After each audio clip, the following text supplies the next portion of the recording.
नमस्कार, जय श्री कृष्णा। पुष्टि मार्ग के आकर्षण नंदलाल न्याथी माहेश्वरी जी द्वारा रचा गया ग्रंथ नित्य लीलास पूज्यपाद गोस्वामी श्री 1008 श्री रणछोड़ाचार्य जी महाराज श्री को समर्पित है।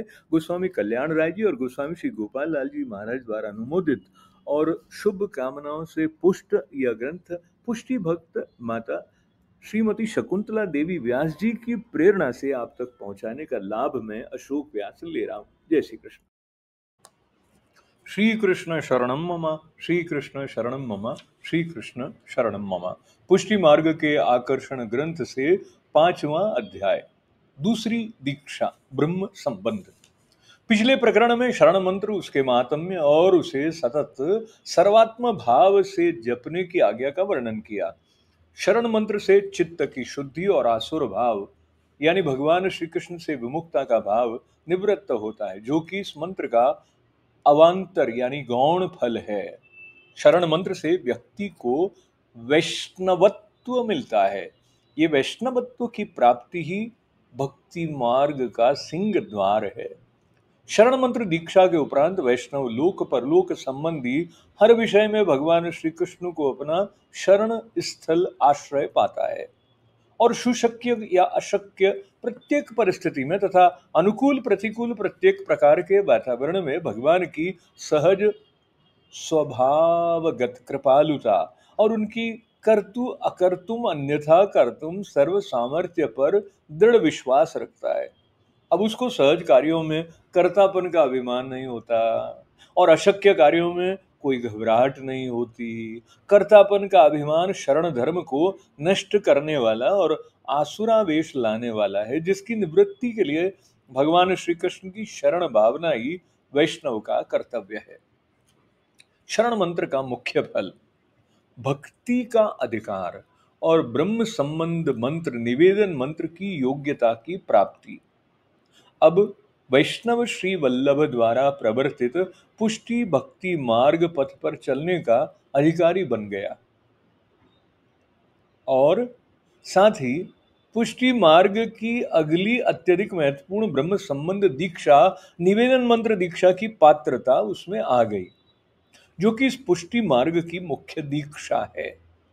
क्योंकि ब्रह्म संबंध दीक्षा के उपरांत ही वैष्णव भगवद सेवा का अधिकारी बन गया, तभी वो गोपियां भक्त ब्रज भक्तों के आदर्श पर चलने की ओर अग्रसर हो सकेगा। इस बात को समझने के लिए किंचित गोपियों के जीवन की एक झलक के दर्शन करें।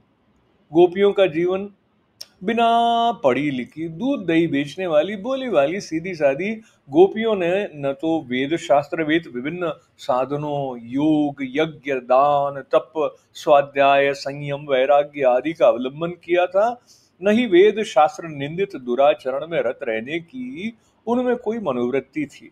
इस प्रकार उनमें पूर्ण निस्साधनता थी। निस्साधनता के साथ उनमें भगवत भाव का उदय हुआ और एक प्रकार उसमें निस्साधन भाव जागृत हुआ। कैसे, देखिए, एक दिन उनके गोकुल के संसार में कृष्ण जन्मे। वे इतने मनोहारी थे, सभी गोपियां ब्रजवासी उनमें आसक्त हो गए और आसक्त हो जाने से सभी ब्रजवासियों में निस्साधन भाव सिद्ध हो गया। कृष्ण जन्म की घटना ने उन्हें इतना कृष्ण आसक्त बना दिया कि वे सोते जागते उठते बैठते खाते पीते सभी क्रियाओं को करते हुए कृष्ण के स्मरण चिंतन कीर्तन गुणगान लीला गान में लगे रहते थे। जागते थे कृष्ण मुख निहारने के लिए, सोते थे कृष्ण विषयक सपनों के आनंद में खो जाने के लिए, भोजन सिद्ध करते थे कृष्ण को अरोगाने के लिए, मक्खन निकाल कर घर के किसी कोने में इसलिए छुपा कर रख देते थे कि कृष्ण चुपचाप आकर उसे खाएं। कृष्ण के रूप लावण्य में गुण माधुर्य में लीला लालित्य में ब्रज भक्तों का कायिक वाचिक मानसिक आत्मिक निरोध सिद्ध हो गया था। उन्हीं में चित्त की प्रवणता हो गई थी। भागवताकार ने उन ब्रज भक्तों की स्थिति इस प्रकार बताई। तन्मनस्का तदालापा तद्विचेष्टा तदात्मिका तद गुणानेव गायन्त्यो नात्मा गाराणि सस्मरण। गोपियों का मन भगवनमय बना था। उनका आलाप बातचीत भगवत विषयक था। उनकी तमाम चेष्टाएं भगवन्मय थी। उनके चित्त में कृष्ण को ही वे आत्मा मानती थी, उनके गुणों को ही वे गाती थी। इस रीति से उनकी दशा हो गई थी। इस दशा ने उनमें उनसे अपना घर भी नहीं संभलता था। गोपीवत जीवन वैष्णव में कैसे आवे? इन ब्रज भक्तों जैसा निस्साधन भाव से भगवत भजन वैष्णव में किस प्रकार से आवे, इसके लिए श्री महाप्रभु वल्लभाचार्य जी आज्ञा करते हैं, तुम भी अपने घर संसार में एक मनो अभिलषित कृष्ण का स्वरूप पधरा लो। उसे ही अपने परिवार में श्री कृष्ण का जन्म मानो। अपने जीवन की सोने जगने कमाने खाने पहनने ओढ़ने और स्नेह आदि की सभी क्रियाओं और व्यवहारों को अपने घर में विराजते कृष्ण रूप की ओर मोड़ दो। सभी नदियां अलग अलग दिशाओं में बहती होने पर भी अंत में जैसे समुद्र में मिल जाती हैं, ठीक वैसे ही तुम्हारी सभी वृत्तियों का विषय प्रयोजन कृष्ण को बनाओ।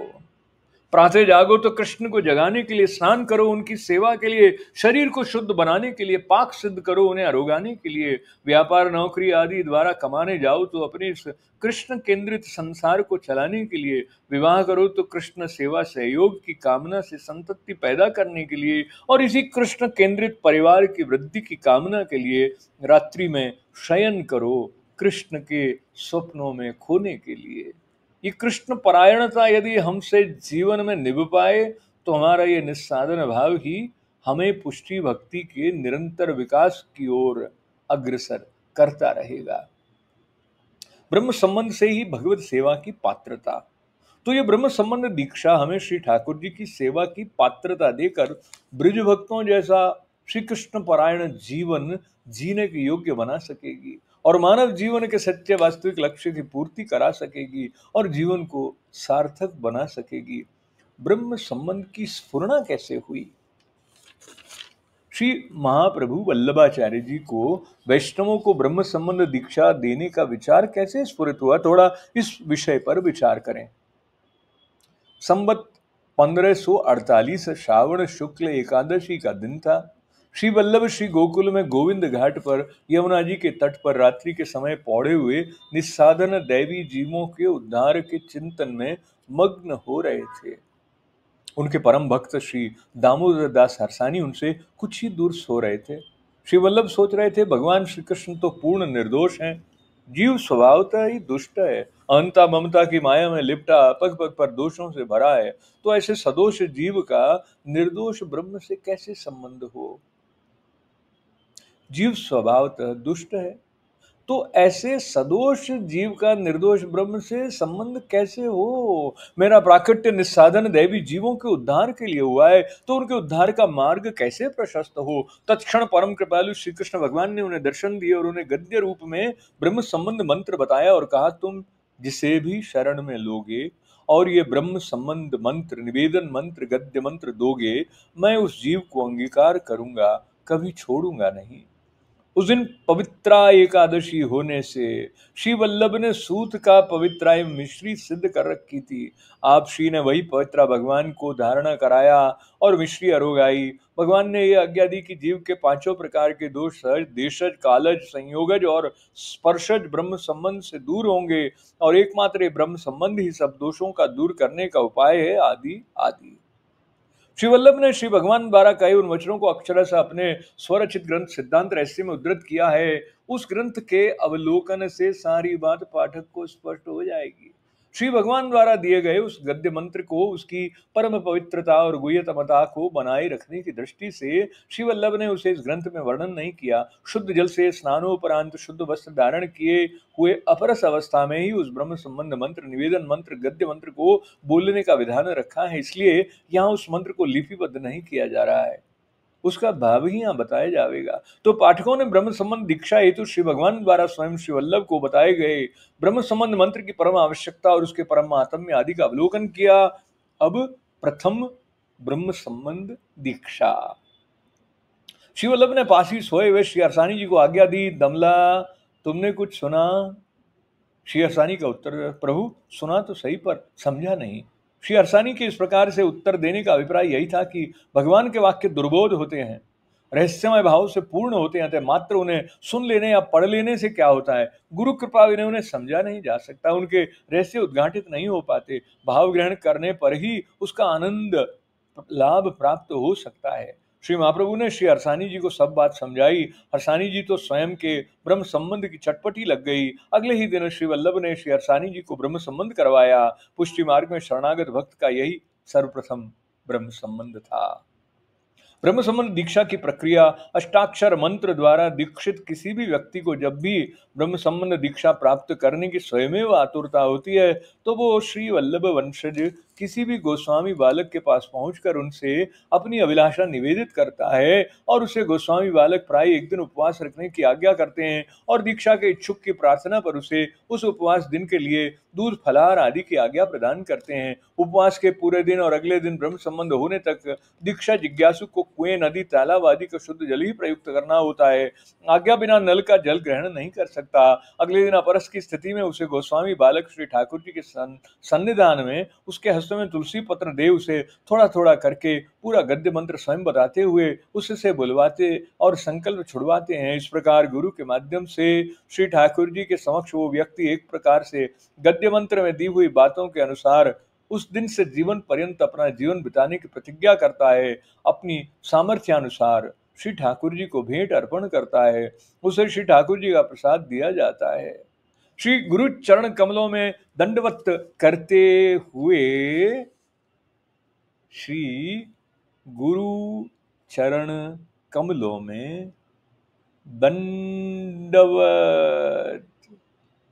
करते हुए श्रद्धानुसार उन्हें भेंट अर्पित कर उनके चरण स्पर्श कर उस प्रसाद को घर पर ले आता है, प्रसाद ग्रहण करता और फिर उपवास की पालना करता है। इस प्रकार वो व्यक्ति अब ब्रह्म संबंध दीक्षित हुआ। अब वो भगवत सेवा का अधिकार प्राप्त कर चुका। जिस कृष्ण के स्वरूप में भी उसकी आसक्ति हो, वही निधि प्राप्त श्री गुरुदेव के श्री हस्त कमल द्वारा उसे पुष्ट करवा अपने घर पर श्री ठाकुर जी को पधरा। पुष्टि मार्ग की सेवा रीति गुरु से अथवा अन्य किसी वैष्णव भगवदीय से सीख कर तदनुसार जैसी भी गुरु ने आज्ञा दी हो, मिश्री भोग की या झारी बीज भरने की या अन्न सखरी सकरी भोग की, तदनुसार ही नियमित सेवा में रत हो सकता है। ब्रह्म संबंध मंत्र का तात्पर्य। अब ब्रह्म संबंध मंत्र, जिसे निवेदन मंत्र या गद्य मंत्र भी कहते हैं, के भाव पर आइए। मंत्र का भावार्थ इस प्रकार है। असंख्य वर्षों से हुए प्रभु श्री कृष्ण के विरह से उत्पन्न ताप क्लेश आनंद का जिसमें तिरोभाव हो गया है, ऐसा मैं अपनी देह इंद्रिय प्राण अंतःकरण और उसके धर्म स्त्री घर पुत्र सगे संबंधी धन यलोक परलोक सब कुछ आत्मा सहित भगवान श्री गोपीजन वल्लभ को समर्पित करता हूँ। मैं दास हूँ, मैं आपका हूँ। मंत्र भावार्थ समझने हेतु महाप्रभु श्री वल्लभाचार्य स्वरचित ग्रंथ नवरत्न में इस निवेदन मंत्र के संदर्भ में आज्ञा करते हैं। निवेदनम तु स्मर्तव्य सर्वथा तादृशे जने, अर्थात इस निवेदन मंत्र का सर्वथा तादृशी भगवदियों के साथ नियमित रूप से स्मरण करना चाहिए। उनका इस प्रकार की आज्ञा देने के पीछे यही भाव है कि जो तादृशी भगवदीय गद्य मंत्र के भावों को रहस्यों को वली प्रकार यथार्थ रूप में समझे हुए हैं, अनुभव किए हुए हैं, उनका अनुदिन सत्संग कर निवेदित व्यक्ति को भी उनके इस मंत्र के यथार्थ भावों और रहस्यों को समझना चाहिए, ग्रहण करना चाहिए। क्योंकि गद्य मंत्र भगवद वाणी होने से दुर्बोध है, अनेक भावों रहस्यों को लिए हुए है, जो ऐसे तादृशी वैष्णवों से ही उनके सत्संग द्वारा ग्रहण किए जा सकते हैं। भाव समझ में आएंगे तभी तो गद्य मंत्र द्वारा तदनुसार आचरण करने की प्रवृत्ति और रुचि होगी और आचरण द्वारा जीवन में मोड़ होगा। ब्रज भक्तों की तरह हमारा जीवन भी भगवान की ओर मार्गांतरित होगा, भक्ति विकसित होती जाएगी और सर्वोच्च स्तर पर पहुंचने की ओर अग्रसर होती जाएगी। ब्रह्म संबंध लेने का जो यथार्थ अभिप्राय है वो तभी सिद्ध होगा। मूल ब्रह्म संबंध को भी जानना चाहिए। मंत्र के भाव एवं रहस्य। अब थोड़ा ब्रह्म संबंध के मंत्र में निहित भावों और रहस्यों पर थोड़ा विचार और मनन करें। असंख्य वर्षों से प्रभु से बिछड़ा जीव है, अर्थात जीव का स्वरूप मालूम हुआ। हम अज्ञानवश देह को अपना स्वरूप माने बैठे हैं, जो ठीक नहीं। यथार्थ बात तो यह है कि हम उस परब्रह्म श्री कृष्ण के ही अंश हैं। गीता में कहा है कि हम उस परब्रह्म श्री कृष्ण के अंश हैं। इस बात को ममेवांशो जीव लोके जीव भूत सनातन, मानव देह को धारण किया ये जीव मेरा ही अंश है, सनातन है। भगवान कृष्ण ने अर्जुन से ऐसा कहा। प्रभु के अंश होने से ये शुद्ध बुद्ध निर्विकार नित्य अविनाशी असंग आवरण रहित एक है। प्रभु से वियोग हुए असंख्य अनगिनत वर्ष हो गए। इसका अर्थ हुआ न जाने किन किन योनियों में भटकता हुआ, जन्म मरण के चक्र में बार बार पड़ता हुआ प्रभु कृपा से इस मानव शरीर को प्राप्त हुआ। प्रभु ने यह वियोग क्यों दिया? प्रभु को लीला करना है, इसलिए यह द्वैत भाव हुआ। अतः प्रभु की लीला में, प्रभु की क्रीड़ा में सहयोग देना है। प्रभु प्रेरणा और आज्ञा से, उनकी इच्छा से जो भी कर्तव्य सामने आए उन्हें भगवत इच्छा और भगवत आज्ञा मान कर्तव्य दृष्टि से पालन करते जाना है। सभी जीवों में भगवत दर्शन करना है और अपना एवं वस्तु आदि का उपयोग भगवान के लिए करना है। इस प्रकार भगवत लीला में सहयोग करते हुए, भगवत कृपा पर आश्रित होते हुए इस मानव जीवन को सार्थक बनाना है। नाना योनियों में असंख्य वर्षों तक क्यों भटकता आया? जीव को जो प्रथम मानव योनि मिली थी उसमें उपरोक्त ढंग से अपना लक्ष्य न समझ सका और भगवान से विमुख रहा। अतः कर्मानुसार विभिन्न योनियां मिलती गईं। अब तो इस प्राप्त मानव जीवन का सही उपयोग करें, तब तो पुनः भगवान की शाश्वत लीला में पहुंच सकेगा, शाश्वत आनंद को प्राप्त कर सकेगा। भगवान श्री कृष्ण की विरहानुभूति में जो ताप क्लेश और तर्पण है, उसमें भी एक विलक्षण आनंदानुभूति है, किंतु जीव को भगवान के विरह की अनुभूति ही नहीं हो पा रही है। तो फिर उससे प्राप्त विलक्षण आनंदानुभूति की बात तो कोसों दूर है।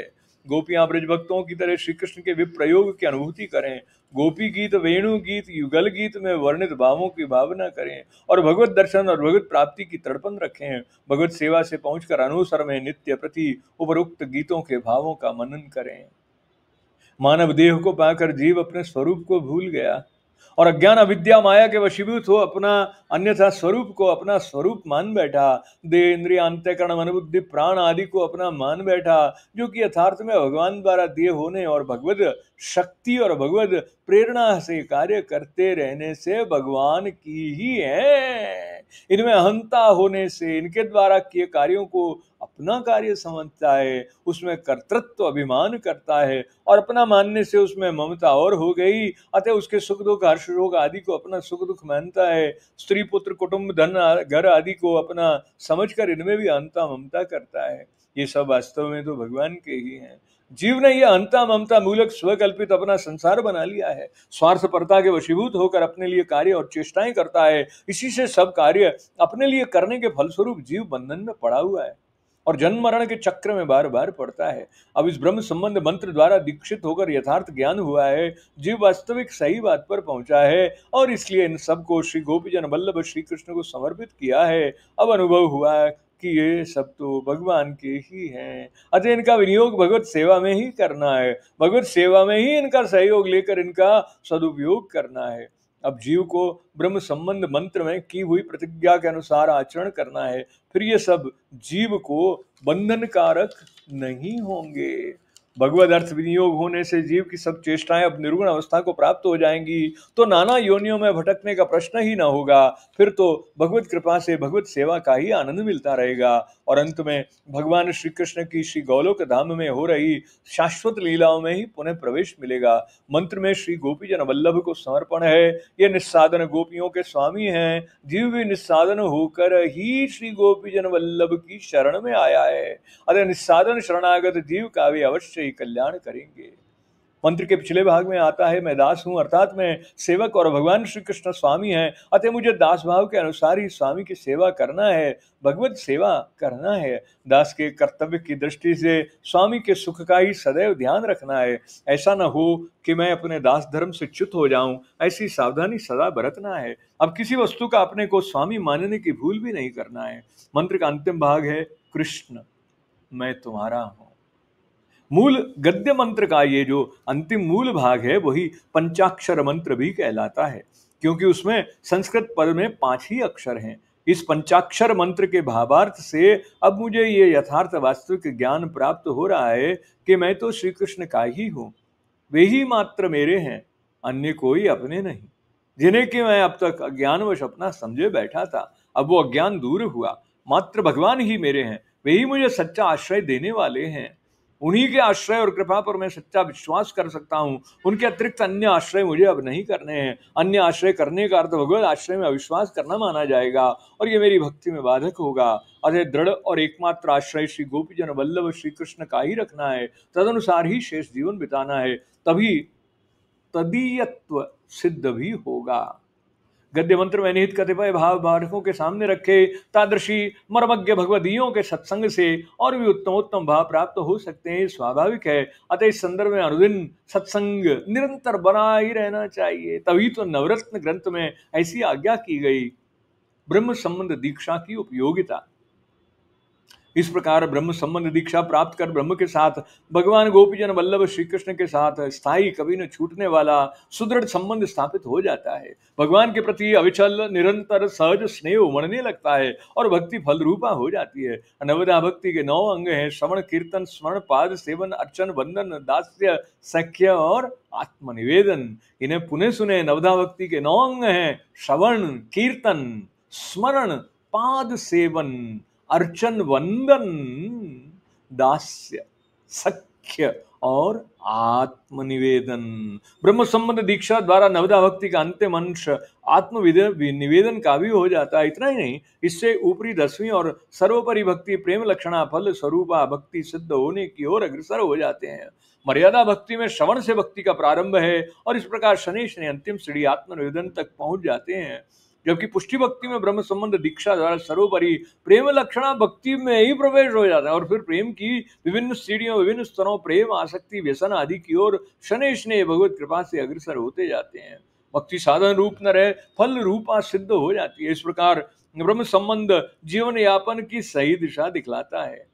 यदि इस सही दिशा में आचरण बनता गया तो माया संबंध, अंता, ममता प्रारंभ से ही दूर होता जाता है और उत्तरोत्तर भक्ति, ज्ञान, वैराग्य, भगवत सेवा और सेवोपयोगी शक्ति सामर्थ्य की अभिवृद्धि होती जाती है। इस मंत्र द्वारा की हुई प्रतिज्ञा का स्मरण निरंतर बना रहना चाहिए। सिद्धांत रहस्य ग्रंथ में स्वयं भगवान के वाक्यों को श्री महाप्रभु जी ने उद्धृत किया है। ब्रह्म संबंध करणात् सर्वेषां देह जीवयोः सर्वदोष निवृत्ति ही दोषा पंचविधा स्मृताः। इसका अर्थ है ब्रह्म संबंध करने से देह और जीव संबंधी सर्व दोषों की अवश्य निवृत्ति होती है। ये दोष 5 प्रकार के कहे गए हैं: सहजादेश कालोथा लोक वेद निरूपिता संयोजा स्पर्शजाश न मंतव्या कथंचन। लोक और वेद में निरूपण किए हुए सहज, देशज, कालज, संयोगज, स्पर्श आदि दोष किसी प्रकार भी नहीं मानने योग्य हैं। अन्यथा सर्व दोषाणाम निवृत्ति कथंचन। ब्रह्म संबंध किए बिना दूसरे प्रकार के समस्त दोषों की किसी प्रकार निवृत्ति नहीं होती। ब्रह्म संबंध का अर्थ, ये पद 2 शब्दों से बना है: ब्रह्म और संबंध। ब्रह्म का अर्थ है अत्यधिक वृद्धि को प्राप्त सबसे महान पूर्ण पुरुषोत्तम भगवान श्री कृष्ण। इन्हें वेदांत में ब्रह्म कहा है, स्मृति में परमात्मा और भागवत में भगवान। संबंध का अर्थ है संपूर्ण रीति से पक्का जुड़ाव, जिसे काल, कर्म अथवा अदृष्ट भी नहीं तोड़ सके। तदीयत्व और मदीयत्व बुद्धि का हो जाना ये संबंध है। तदीयत्व बुद्धि से तात्पर्य मैं स्वयं, मेरी संपत्ति आदि समस्त वस्तुएं और मेरे स्त्री पुत्र आदि आत्मीय वर्ग भगवान कृष्ण के हैं, श्री कृष्ण संबंधी हैं, श्री कृष्ण की सेवा हेतु हैं, मेरे स्वयं के लिए नहीं है। इस प्रकार की बुद्धि, इस प्रकार का निश्चय तदीयत्व बुद्धि कहलाता है। तदीयत मदीयत्व बुद्धि का अभिप्राय है मेरे प्रभु, मेरे नाथ, मेरे स्वामी, मेरे सर्वस्व। इस प्रकार की प्रभु परक वृत्ति हो जाए उसे मदीयत्व बुद्धि कहते हैं। इस प्रकार ब्रह्म संबंध में संसारी संबंधों का नाश हो जाता है। पति पत्नी, भाई बहन, पिता पुत्र आदि ये सब संबंध नाशवान है, नित्य रहने वाले शाश्वत संबंध नहीं है। दोनों में से एक का मरण होते ही वो संबंध टूट जाता है। अतः अविचल और नित्य संबंध तो एकमात्र ब्रह्म संबंध ही है। मंत्र के अन्य नाम ब्रह्म संबंध मंत्र को आत्मनिवेदन मंत्र इसलिए कहते हैं कि आत्मा के नित्य सहित सर्व का निवेदन प्रभु को हो जाता है। इसे गद्य मंत्र की संज्ञा इसलिए दी गई है कि मंत्र गद्य में है, मंत्र संस्कृत भाषा में है। प्रभु को सर्वस्व का सारी रीते अर्पण करने से इसे समर्पण मंत्र भी कह देते हैं। आत्म कल्याण का सर्वोत्तम उपाय ब्रह्म संबंध क्यों? भगवान से जुड़ा हुए पीछे जीव में अविद्या आ गई, इससे वो देह में, प्राण में, अंतःकरण में, इंद्रियों में अहंभाव मानने लगा। यूं कहिए उसे देहाध्यास, प्राणाध्यास, अंतःकरणाभ्यास, इंद्रियाध्यास ही हो गया। जीव अपना और भगवान का स्वरूप भूल गया, उसे स्वरूप विस्मरण हो गया। प्रभु साथ अपना अंशी संबंध है। मैं अंश हूं, भगवान अंशी है। मैं सेवक हूं, भगवान स्वामी है। इस विषय की अज्ञानता आ गई। अध्यास का अर्थ है मिथ्या आरोपण। उदाहरणार्थ देह से आत्मा भिन्न है, फिर भी देह में आत्मबुद्धि कर लें तो ये देहाध्यास हो गया। आदि आदि अध्यास और अविद्या का वास्तविक कारण जान लेने पर उसे दूर करने का उपाय करना जीव का परम कर्तव्य है। तो जीव क्या करे?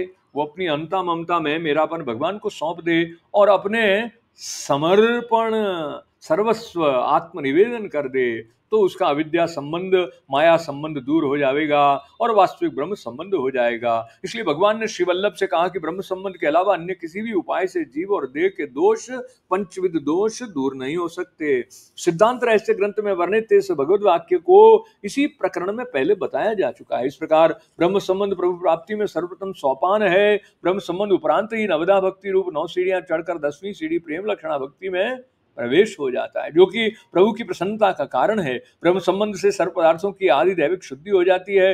देह, इंद्रियां आदि, आत्मा और संपत्ति आदि सर्व पदार्थों की आदि दैविक शुद्धि हो जाने से ही जीव ब्रह्म संबंध दीक्षा के उपरांत भगवान की सेवा योग्य सेवा का अधिकारी बन जाता है, क्योंकि भगवान स्वयं निर्दोष है। अष्टाक्षर मंत्र के श्रवण से नवदा भक्ति की श्रवण से लेकर दास्य तक की 7 भक्ति सिद्ध हो जाती है और गद्य मंत्र से शेष 2 भक्ति सख्य और आत्मनिवेदन भक्ति प्राप्त हो जाती है। इस प्रकार ब्रह्म संबंध दीक्षा द्वारा दीक्षित व्यक्ति में भक्ति का बीजारोपण हो जाता है। अब शने शने ये बीज अंकुरित, पल्लवित और पुष्पित होगा।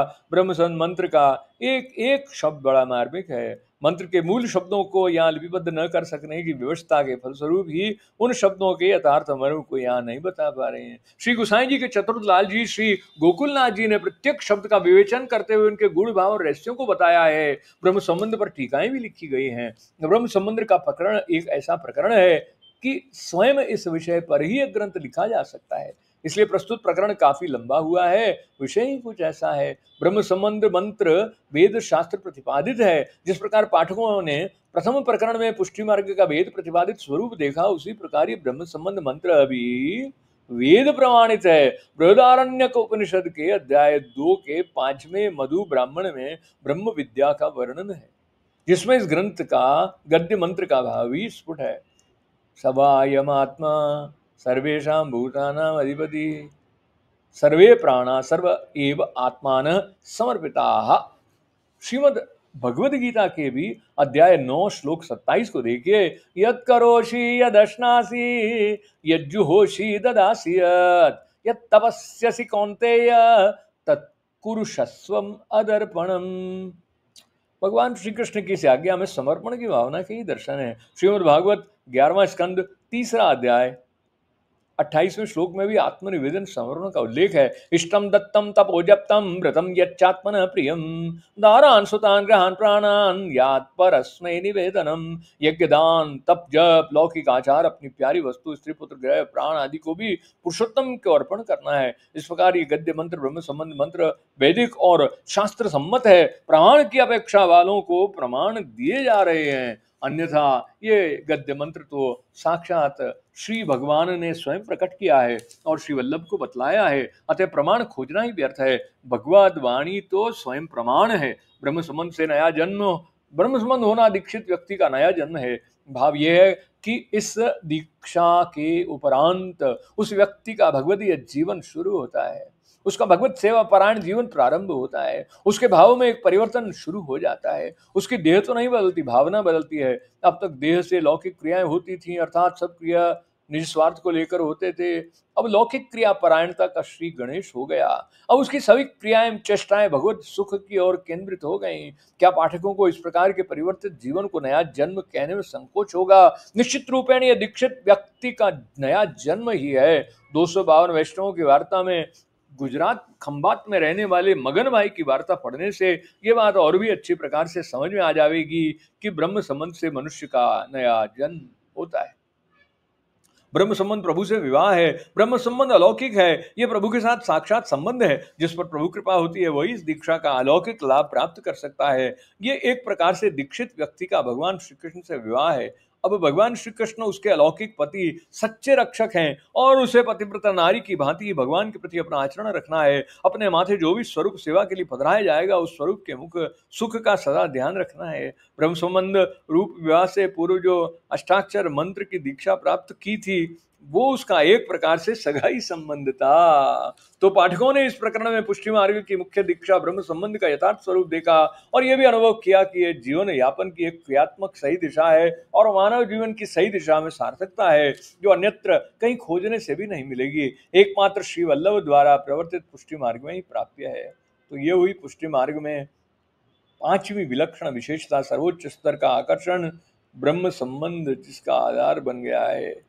स्वयं भगवान द्वारा श्री वल्लभाचार्य जी को बताया गया कि वेद शास्त्र सम्मत गद्य मंत्र हैं जिसे आत्मनिवेदन अथवा समर्पण मंत्र भी कहते हैं।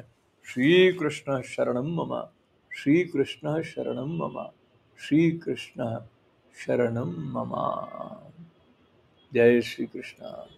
नमस्कार, जय श्री कृष्ण। पुष्टि मार्ग के आकर्षण नंदलाल न्याती माहेश्वरी जी द्वारा रचा गया ग्रंथ नित्य लीलास पूज्यपाद गोस्वामी श्री 1008 श्री रणछोड़ाचार्य जी महाराज श्री को समर्पित है। गोस्वामी कल्याण राय जी और गोस्वामी श्री गोपाल लाल जी महाराज द्वारा अनुमोदित और शुभ कामनाओं से पुष्ट यह ग्रंथ पुष्टि भक्त माता श्रीमती शकुंतला देवी व्यास जी की प्रेरणा से आप तक पहुंचाने का लाभ मैं अशोक व्यास ले रहा हूं। जय श्री कृष्ण।